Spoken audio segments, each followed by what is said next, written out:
देखिए, हमारे माननीय प्रधानमंत्री नरेंद्र मोदी जी और माननीय होम मिनिस्टर श्री अमित शाह जी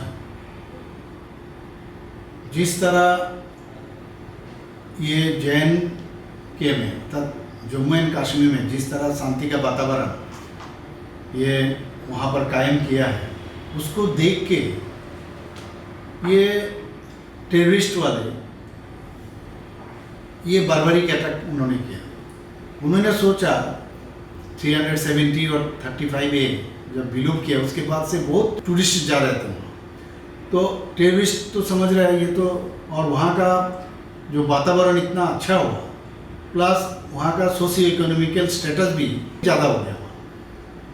और हम लोग जानते हैं कश्मीर ऐसा है, भूस्वर्ग हम लोग कहते हैं, उस जगह में सब पूरा देश भर का जो हमारा टूरिस्ट है वहाँ जाना शुरू कर दिया, तो इनको ये हजम नहीं हो रहा था। इसीलिए ये लोग सोचे थे कि इस तरह अगर कार्रवाई हम लोग करें तो वहाँ JNK में जो अभी शांति का वातावरण है और वहाँ का जो सोशियो इकोनॉमिकल स्टेटस अभी बढ़ रहा है फिर से, और वहाँ का जो अभी लोग बहुत खुश थे, उसमें थोड़ा सा इन लोग उसको बाधा देने के लिए ये काम किया। मैं इसे स्ट्रांगली मैं कंडेम करता हूँ, इस तरह कवर्डली और बारबेरिक अटैक। इनोसेंट जो टूरिस्ट है इन लोगों को जिस तरह ये लोग गोली चलाया और उनका जो निधन हुआ, मैं इनका कड़ी भाषा से मैं निंदा करता हूँ।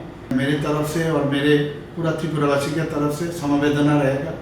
और मैं समझता हूँ माननीय प्राइम मिनिस्टर जी है, हमारा होम मिनिस्टर साहब है, ये लोग ऑलरेडी बोल चुके हैं कि किसी को छोड़ने वाला नहीं है। मुझे पूरा विश्वास है, ये आप देखिए कुछ ही दिन के अंदर इसके जो टेररिस्ट का क्या कैसे उनको क्या करेंगे वो देखिएगा।